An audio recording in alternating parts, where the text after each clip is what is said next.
Dans cette vidéo, je vais faire l'installation électrique complète de mon studio jardin de 20 mètres carrés. Je vais passer les câbles, installer l'AGTL, les disjoncteurs, les appareils de protection, les prises, les interrupteurs, le volet roulant, tout ce qu'il faut pour faire une pièce complète. Cette vidéo est sponsorisée par BIS Électrique qui m'a fourni tout le matériel de cette vidéo.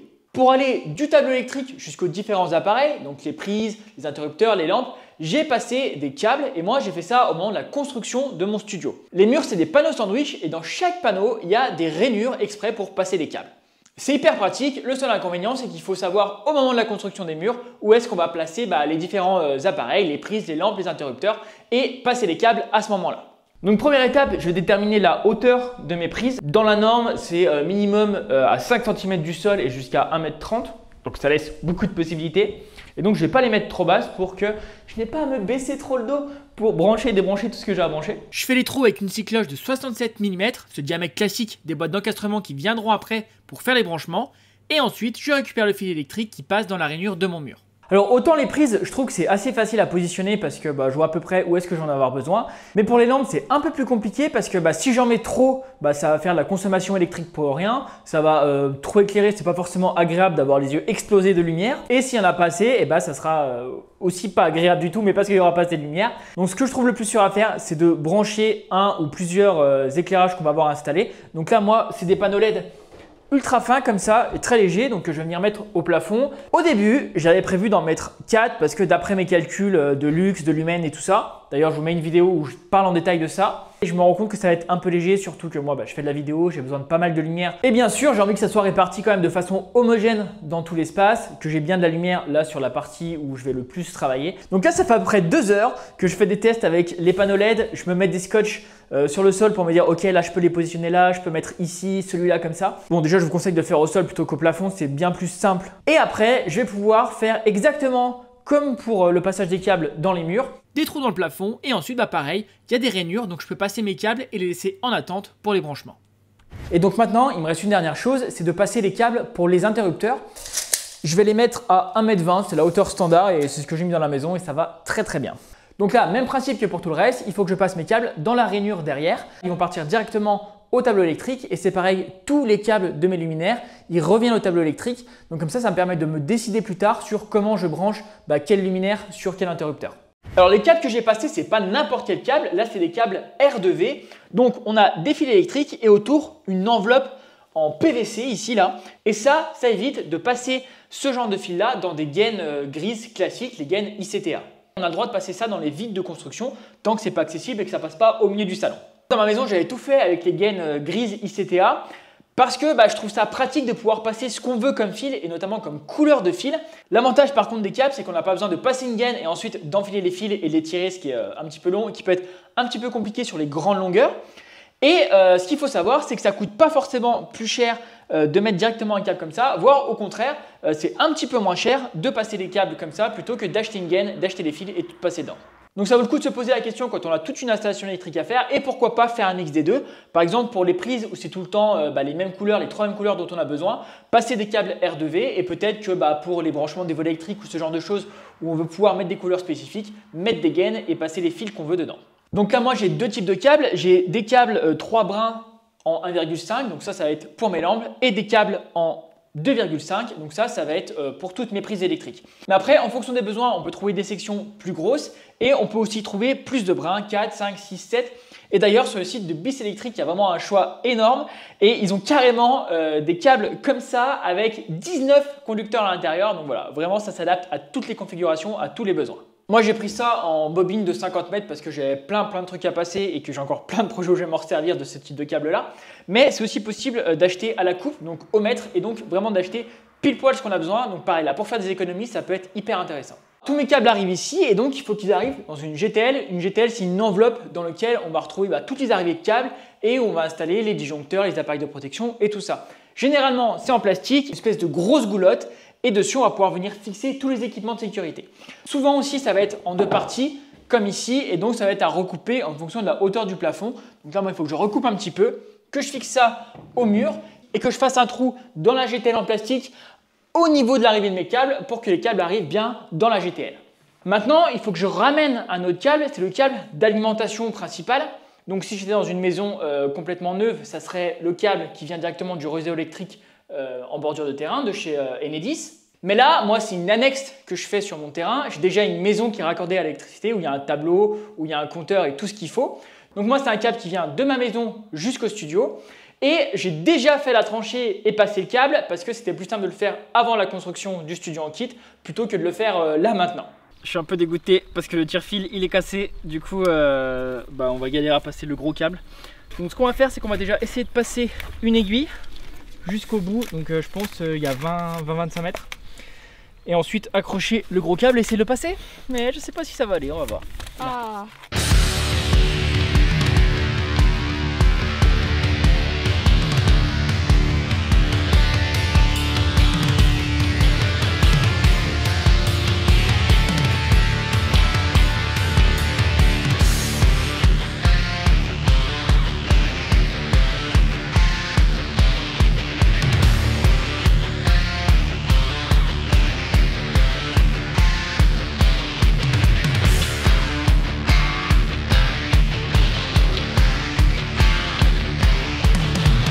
Donc le câble arrive juste en dessous dans un regard, donc il faut que je perce ma dalle en bois et que je fasse remonter le gros fil d'alimentation générale ici. Donc là, je veux percer un trou qui arrive directement dans ma goulotte parce que si ça sort en plein milieu du studio, ça va être moche. Donc je vais être le plus proche possible à l'intérieur de ma goulotte.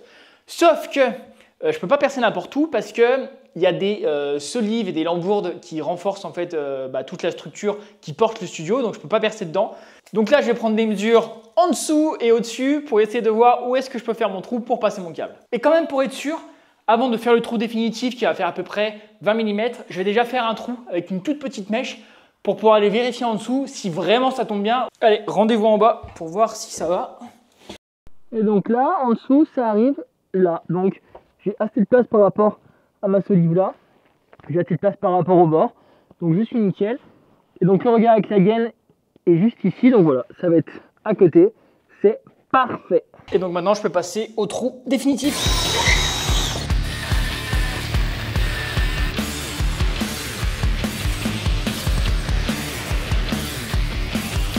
Donc le câble qui arrive, c'est vraiment une grosse section parce que ça va alimenter tout le studio, toutes les prises, toutes les lampes, etc. Pour savoir la section des fils à utiliser, il y a des formules. Et en gros, ça va dépendre de la quantité d'énergie qui va passer à travers les câbles, donc le maximum qu'on va tirer. Et puis, ça va dépendre aussi de la longueur. Donc plus on va être éloigné, plus il va falloir une section importante. Et un autre truc que le technicien de Biselec m'a expliqué qui est hyper intéressant, c'est que généralement, on va trouver des fils en cuivre. C'est le standard, le truc le plus courant. Mais le cuivre, c'est un matériau qui est très cher et donc maintenant il existe aussi des fils avec une lame non pas en cuivre mais en aluminium. L'avantage de l'aluminium, c'est que c'est moins cher. L'inconvénient, c'est que c'est un petit peu moins conducteur que le cuivre. Et donc là par exemple, moi c'est du 16 mm carré et si j'avais choisi de passer mes câbles en utilisant des fils en aluminium, j'aurais dû prendre une section plus importante, peut-être 25 mm. Donc là moi je vais le dénuder et pour ça j'ai un petit outil trop pratique.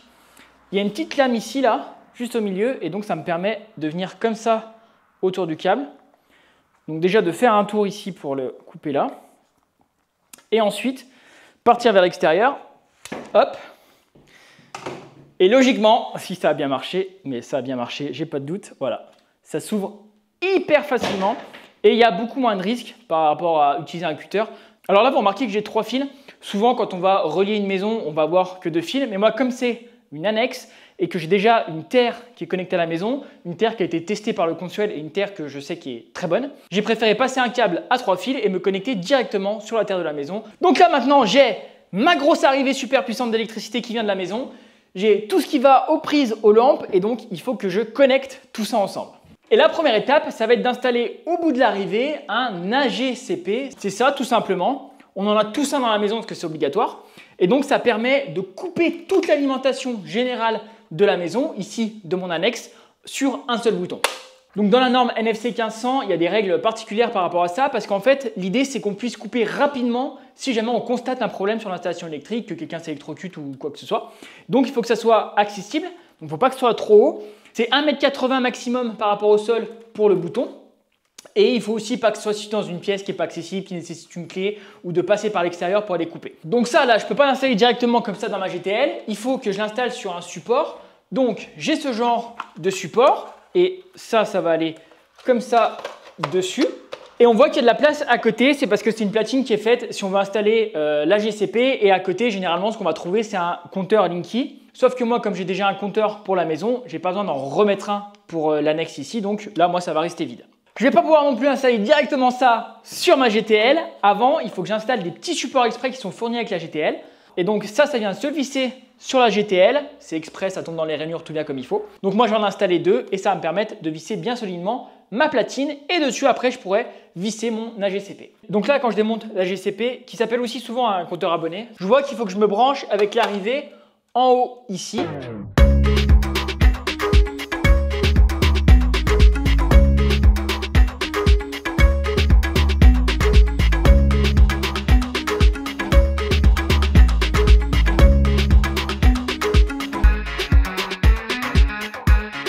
La partie disjoncteur abonné, c'est bon. Et donc maintenant, le deuxième élément important qu'on va mettre dans la GTL, c'est le tableau divisionnaire, le tableau abonné, le tableau électrique, vous l'appelez comme vous voulez. C'est ce truc-là sur lequel il y a tous les disjoncteurs, les disjoncteurs différentiels et les disjoncteurs divisionnaires. Donc ça, c'est un tableau pré-câblé que Bistelec m'a envoyé.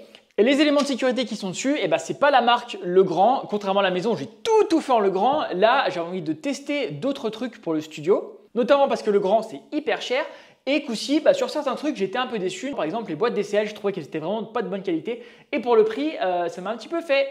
Alors, prendre d'autres marques que les grandes marques ultra réputées, c'est pas risqué du moment qu'on prend des trucs qui sont quand même marqués NF. Donc là, c'est le cas. Donc c'est la norme française. Donc ça veut dire que niveau sécurité, il n'y a aucun problème. Au-delà de la sécurité, il y a est-ce que ça est pratique, est-ce que ça s'encrypte bien, est-ce qu'il faut forcer, est-ce qu'il y a du jeu et que c'est pas joli ou pas pratique. Et du coup, Bistelec m'a envoyé pas mal de matos de marques différentes que celles très connues comme Legrand ou Schneider, pour que je puisse un petit peu tester tout ça et vous donner mon avis et peut-être vous permettre d'économiser de l'argent si vous vous dirigez aussi vers des marques alternatives qui sont pas forcément moins bien. Et un truc super intéressant qu'ils m'ont expliqué, c'est qu'en fait les grandes marques comme Legrand ou Schneider, ils vont pas fabriquer 100% des produits eux-mêmes.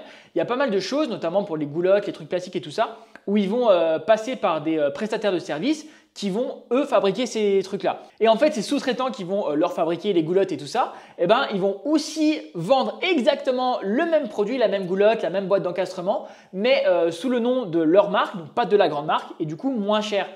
Et donc, on peut retrouver exactement le même produit avec la même qualité qui sort de la même usine, mais moins cher. Ça serait bête de s'en priver et de ne pas faire des économies là-dessus. J'en ai profité aussi pour brancher la terre de l'arrivée, donc qui est reliée à la terre de ma maison, sur la barrette de terre générale du tableau. J'ai mis quelques serre-câbles pour bien tenir mon gros câble d'arrivée. Donc là, le courant arrive de ma maison, il rentre en haut du dispositif de coupure et quand là c'est sur on, ça sort par en dessous et donc il faut que je relie la sortie sur l'entrée ici de mon tableau pour pouvoir alimenter tout mon tableau électrique. Et donc je vais faire ça avec des câbles de 16 mm. Là il y a beaucoup de courant qui va passer parce que c'est tout le courant consommé par le studio qui va passer par là. Donc c'est aussi important de mettre des fils avec une section importante et pas mettre des fils de 1,5 ou 2,5 par exemple. Maintenant le courant arrive de la GCP jusqu'au premier disjoncteur différentiel et lui il va servir à couper le courant si jamais il y a une fuite de courant, donc par exemple s'il y a un fil qui va toucher la carcasse d'un appareil. Et ensuite le courant est distribué sur tous les disjoncteurs divisionnaires qui eux vont servir à se couper si jamais il y a trop de courants qui sont tirés sur un circuit. Et s'il y a trop de courant qui passe dans un circuit, les fils peuvent s'échauffer, et peuvent fondre, commencer à brûler et provoquer un incendie. Donc le premier module va plutôt protéger les personnes et éviter qu'on s'électrocute, et les autres modules vont plutôt protéger les installations en évitant un incendie. Alors pour le choix des calibres et des différents appareils à mettre en place pour la sécurité, je l'explique déjà dans une autre vidéo, donc je vous mets le lien en description. Et ici, comme c'est déjà tout pré-câblé, que c'est déjà relié par les barrettes, je vais pouvoir passer au reste de l'installation. Et donc la suite, ça va être de brancher mes circuits, mes lampes, mes interrupteurs et tout ça, et de venir ici connecter mes fils sur le bon module. Donc pour que ce soit plus simple, je ne vais pas déjà tout connecter, je vais faire circuit par circuit. Donc là par exemple, je vais commencer par les lampes. Et le câble que je connecte sur ma lampe, je vais venir le retrouver ici parce que j'ai tout bien noté normalement, et le brancher sur le bon module.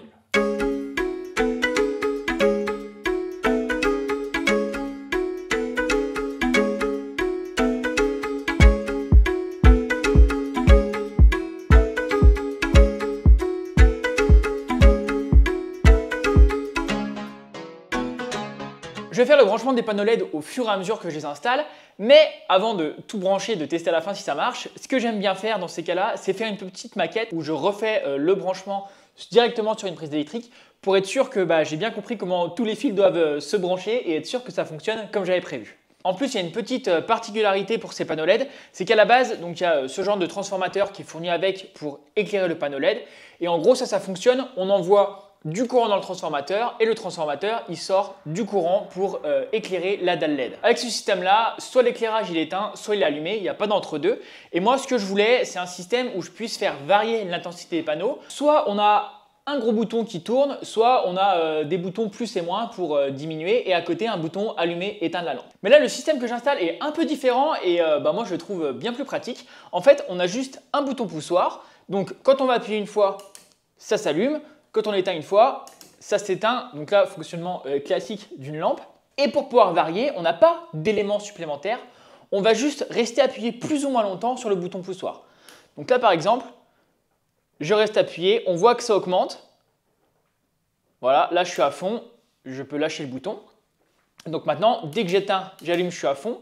Et si je veux diminuer, pareil, je reste appuyé.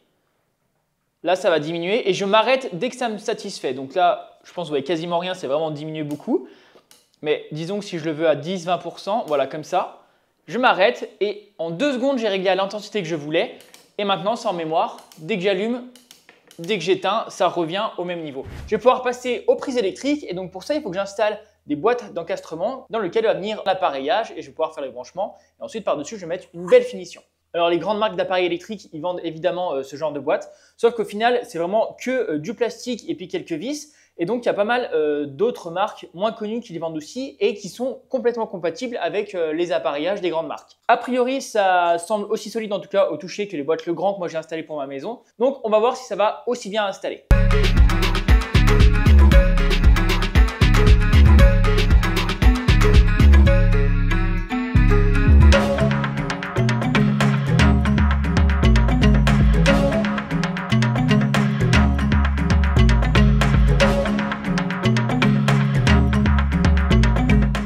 Et maintenant, côté tableau, il me reste à dénuder le câble qui va jusqu'à ma prise, à brancher la phase et le neutre sur un disjoncteur divisionnaire et à brancher à terre sur la grosse barrette de terre. Et comme je ne suis pas un professionnel, ce que j'aime bien faire, c'est ne pas couper les fils au ras du ras parce que si jamais au bout de 5 minutes, je me rends compte qu'il ne fait pas que je me branche ici, mais plutôt ici, eh ben, j'aurais pas assez de mou pour venir me brancher là. Donc, soit il faut que je mette un domino pour allonger, soit il faut que j'essaye de trouver un peu de mou dans les câbles, mais ça peut être compliqué. Puis même si je fais attention de ne pas me tromper de couper au bon endroit à ce moment-là, peut-être que dans 3 mois, 6 mois, 5 ans, je vais me dire que je vais rajouter un module ou deux et que du coup, là, ma prise qui était là, je vais plutôt la mettre là. Donc, je préfère toujours, au lieu de me couper au ras, redescendre un petit peu plus bas dans mon tableau, remonter et me brancher. Et donc là, peu importe, même si plus tard, je mets un truc ici, on va dire, je pourrais remonter là. Et si j'en mets un plus bas, pareil, je peux redescendre beaucoup plus bas pour le branchement. C'est plus sécuritaire quand on n'est pas sûr à 100% de ce qu'on fait. Et donc, ce qu'il faut bien faire attention, c'est de brancher le neutre sur le neutre du disjoncteur et la phase sur la phase. Et généralement, le neutre, il est en bleu et il est surtout à gauche. Donc là, c'est un système de vis. Donc, une fois que je suis bien rentré, hop, je pousse pour être à fond et je viens visser. Et quand je suis bien vissé à fond, je viens quand même essayer de tirer pour essayer de l'enlever parce que des fois, on a mis le fil à côté ou c'est quand même pas bien vissé. Et pour la connexion à la barrette de terre, ce n'est pas un système avec un tournevis. Il faut juste venir dedans, pousser et voilà, ça se bloque automatiquement. Et si jamais on a besoin d'enlever, on vient avec un petit tournevis appuyé par devant et ça va libérer l'espèce de ressort qui tient pincer le fil et on va pouvoir normalement tirer. Voilà. Il faut savoir que quand on passe des fils en 1,5 mm², on peut brancher jusqu'à 8 prises différentes. Donc là, ça compte comme 3. Et par contre, si on utilise des câbles de 2,5 mm², là on peut aller jusqu'à 12 prises. Donc j'ai prévu dans mes calculs de répartition de ne pas être au maximum de prises qu'on peut mettre pour avoir la liberté de pouvoir en rajouter. Et maintenant, je vais pouvoir passer au branchement des prises extérieures. Donc comme pour le gros câble d'alimentation générale, je vais faire un trou dans ma dalle pour faire ressortir un câble qui part de mon tableau électrique et qui va aller jusqu'à l'emplacement de ma prise extérieure. Donc à l'extérieur, c'est important de mettre des prises qui sont étanches pour pas qu'il y ait de problème de court-circuit et que ce soit dangereux. Donc là, moi, c'est des boîtes Legrand. Je les avais déjà utilisées pour la maison, donc je sais que c'est assez robuste, assez solide, je les aime assez bien. Et donc, il y a des joints un peu partout pour l'étanchéité, que ce soit au niveau des fixations, au niveau de la petite trappe pour accéder à la prise après. Et donc là, moi, je ramène un câble R2V. Donc le câble R2V, il peut aussi se mettre à l'extérieur. Et moi, je vais rajouter un petit morceau de gaine entre ma sortie et ma prise, parce que ça va aussi rajouter une protection mécanique contre les rongeurs et tout ça. Et pour finir, les petits caches des prises ici, pareil, qui viennent se clipper. Et ensuite, il y a un petit verrouillage à faire d'1/4 de tour avec un petit tournevis plat. Et voilà, là c'est étanche et il y a l'électricité qui arrive. Moi ce que je fais toujours et ce que je vous conseille aussi, c'est de mettre toutes les prises extérieures sur un disjoncteur séparé qui permet de couper juste là parce que suivant où vous habitez, mais c'est pas forcément une bonne idée de laisser des prises accessibles à l'extérieur où tout le monde pourrait venir et se brancher. Et aussi parce que sur les circuits extérieurs, c'est là où on a le plus de risques d'avoir des courts-circuits qui sont dus à l'humidité. Voilà, si jamais il y a un ballon qui vient taper dessus et voilà, ça casse la boîte et elle est plus étanche. Avant que je prenne le temps de réparer tout ça, je pourrais isoler le circuit au niveau de mon disjoncteur et ça ne fera pas sauter toute la maison parce que j'ai un problème sur mes prises extérieures. À ce niveau-là, vers la porte d'entrée, je vais installer les interrupteurs pour allumer mes lampes. Donc pour ça, j'ai pris un bouton poussoir double. Et juste à côté, je vais aussi installer un bouton pour un volet roulant. Du coup, j'ai aussi besoin d'une petite boîte d'encastrement pour pouvoir mettre les modules et les branchements électriques et une petite plaque pour recouvrir tout ça et faire le joli cache de finition. Et comme vous pouvez le voir, quand on fait une installation électrique, on a besoin de plein d'éléments différents. Et moi, j'ai tout pris chez BIS Électrique. Tout est super bien trié et organisé sur leur site. On peut chercher soit par marque, soit par type de produit. Et un truc que j'adore vraiment sur leur site et que j'aimerais voir sur tous les sites, c'est que directement depuis la page d'une catégorie de produits ou d'une marque, on peut ajouter facilement les produits dans son panier sans devoir ouvrir chaque page une par une. Donc non seulement ça gagne un temps fou, c'est beaucoup plus simple à faire et en plus ça évite de faire des erreurs. C'est livré en 24-48 heures. Normalement, si vous commandez avant 14 heures, le lendemain c'est chez vous et ça c'est hyper pratique pour pas être bloqué sur son chantier quand il nous manque des trucs. C'est pour les particuliers et les pros et quand vous êtes inscrit avec un numéro SIRET, vous avez droit aux prix pro qui sont moins chers. Et comme c'est le partenaire pour ce projet, on a aussi mis en place un code promo PingouinElec qui vous fait 5% sur tout le site sans minimum d'achat jusqu'en septembre 2025. Donc là ici j'ai besoin en fil qui va jusqu'au tableau de 2 fils pour chaque bouton poussoir pour les lampes et pour le volet roulant c'est 3 fils pour le pilotage. Il faut savoir que dans la norme NFC 1500, on doit absolument brancher uniquement la terre sur le fil vert et jaune et brancher uniquement le neutre sur le fil bleu. Pour le reste, on fait un peu ce qu'on veut au niveau des couleurs. Par contre, il y a des recommandations ou des conventions, des habitudes qui font qu'on va utiliser certaines couleurs dans certains cas. Par exemple, quand on va mettre 2 va-et-vient, entre les va-et-vient pour les connecter, ça va souvent être du violet. Et quand on va faire le retour lampe, donc ce qui va aller après l'interrupteur jusqu'à la lampe, souvent ça va être en orange.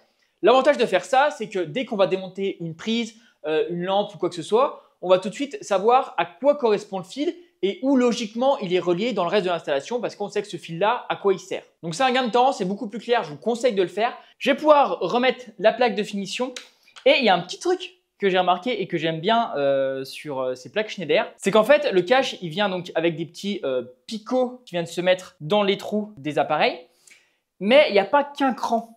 Ce qui veut dire que je vais pouvoir plus ou moins appuyer. Et donc le gros avantage, c'est que si jamais on a un mur qui n'est pas tout à fait droit, on va venir pouvoir par exemple à cet endroit-là appuyer un peu plus et ça va complètement épouser le mur.